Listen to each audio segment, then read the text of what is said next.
Hi everyone, this is Penny from Astrology, and I recently made a video about being part Cherokee in addition to being white, and I was more surprised to get the positive responses, honestly, than I was the negative or the critical or the hateful ones. The hateful ones I was not surprised to see. I'm glad I didn't get quite as many of them as I expected. So far, it's mostly just been kind of a handful of people, but those handful of hateful people, they made a big splash. They were insulting other people on my comment section in addition to insulting me, and it was very upsetting. And I think one of the problems with modern day society, maybe this has been a problem for forever and I just haven't known about it because I'm not old enough to know everything that has happened since the beginning of mankind. But a problem that I see pretty commonly right now is that people just don't know how to truly listen. And I think for most of them, it's because they don't want to take the time to do it. And what's frustrating is when people click on my videos for some reason I don't know of. I don't understand why they click on my videos and then they don't listen to me. And instead, they come up with their own projection, their own assumption, and they end up with this. They end up with these hateful opinions, and they share them with me. But why did they bother to do that if they weren't even going to listen to what I said? But I did feel misunderstood in a few different aspects of having done that video. I'm trying to determine like what exactly I want to address and what should I just not really bother with, or should I try to address everything in a later video. I don't really know. I think one big problem is that people are not understanding why I made the video. And, I thought it was clear. I thought it was going to be obvious. There's mainly just three big reasons. A big one was because of forced cultural assimilation. And I wanted to highlight that. And I wanted to use my own life to kind of give an example of what 100 years of forced cultural assimilation looked like. And it's actually been more than 100 years of this for the Cherokee people, but just even based on, my family, when I bring it back to the early 1900s, and then I can, see how my family's timeline changed from there, and then I can see how it reflected into my own life. I wanted to be able to highlight that. I wanted people to understand forced cultural assimilation a little bit more, and what the consequences of it actually look like. And I understand I might not have communicated that well enough to get people to understand it. And another thing that had really been annoying me is when I see a lot of people online, especially in the New Age community, acting like Native Americans cannot speak for themselves, acting like the Native American communities are just gone, acting like it's like a myth, it's something stuck in history. And, they're still here. The Cherokee people are just one of the many tribes. And I myself, I want to clarify that I said this in the video, I don't know why I have to say it again. I don't speak for them. I only speak for me. And part of the reason why I definitely say I don't speak for them is because I do not live in any of the Cherokee territories right now. I have been living under the United States governments, under the Virginian government, the Texas government, the New York government, the Florida government, and all the states that I have lived in. And in my life, even though my earlier family members, they lived on Cherokee territory, I have never lived on Cherokee territory.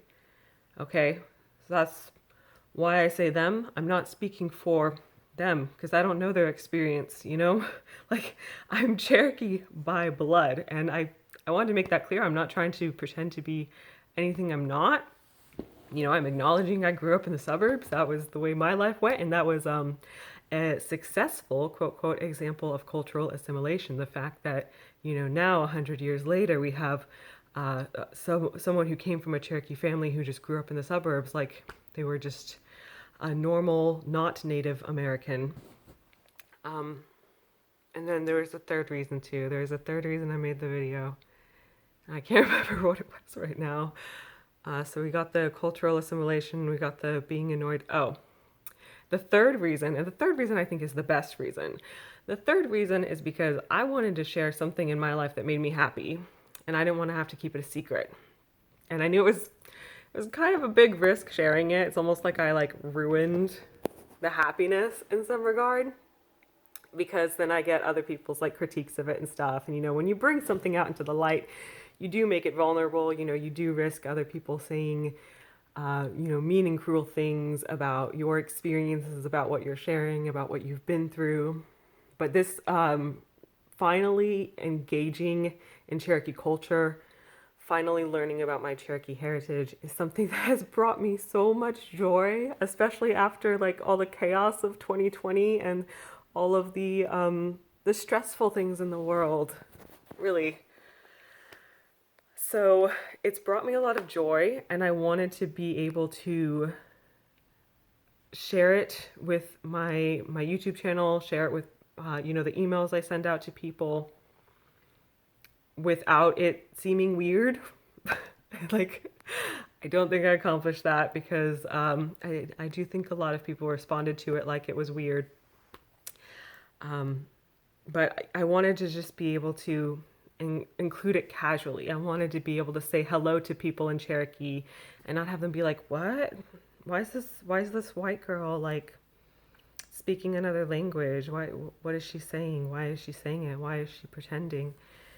And the thing that I think is most devastating about this is that it is having people react to me say that I'm part Native American, having people react to me saying that I'm Cherokee. It is scary and it is stressful, and I don't understand why people don't get that. It is so much easier to be white. I think we all know that. And you know, if I can look white, it makes my life easier to just say that I'm white and leave it at that. And we all pretty much know that being white is the way you're going to get less discriminated against in the United States. It's the answer, just be white. And I have the luxury that I can do that if I want to. If I want to like delete this video and try to pretend it never happened, like I'm sure there's like people who would never let me forget it, but if I wanted to like never disclose to anyone the fact that I'm part Native American, and if I wanted to only ever tell people that I was white, I could get away with it. And most people most of the time will believe me. It's very rare for someone to not believe me when I say I'm white and I tell them I'm not mixed, or but I don't want to do that because that's not true to who I am. I don't want to feel like I have to lie.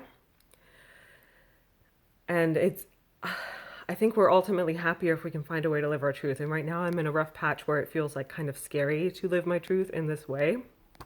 I still have like a little bit of a hurdle to get over.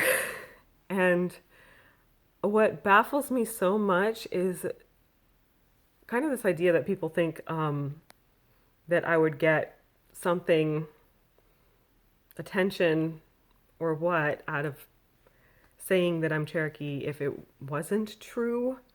And just, and I think some of them, they know it's true. Like even if they're like, even if they know it's true,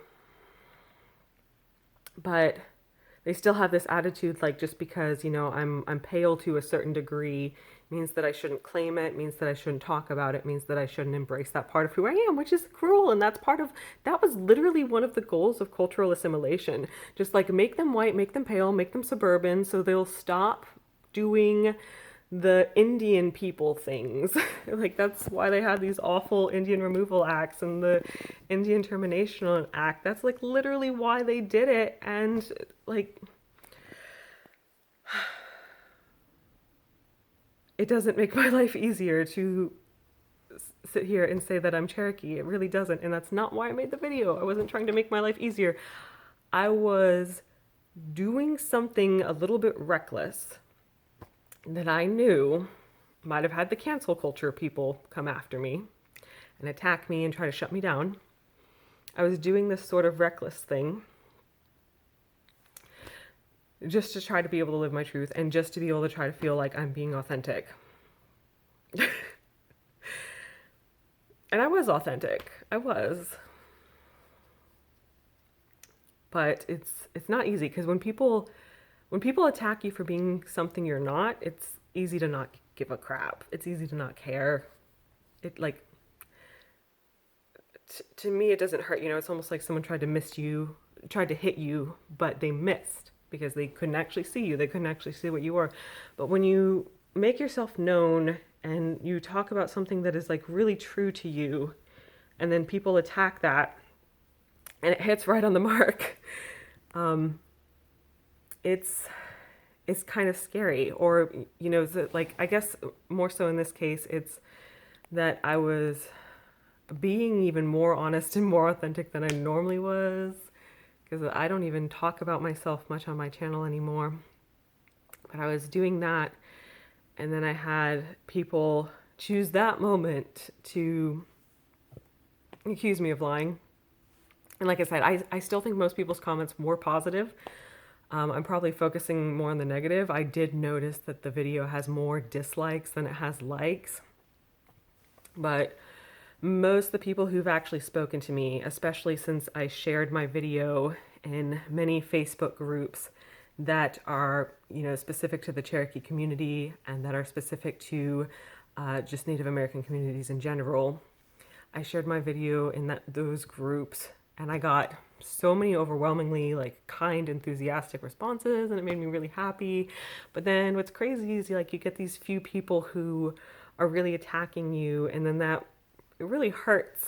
And I've been trying hard to work on myself spiritually to create a stronger foundation so that I'm not as hurt. And the super ironic thing is that connecting with my Cherokee heritage has helped me do that, because, you know, I'm just fully acknowledging and embracing myself. But then talking about being Cherokee puts it to the test. It really does.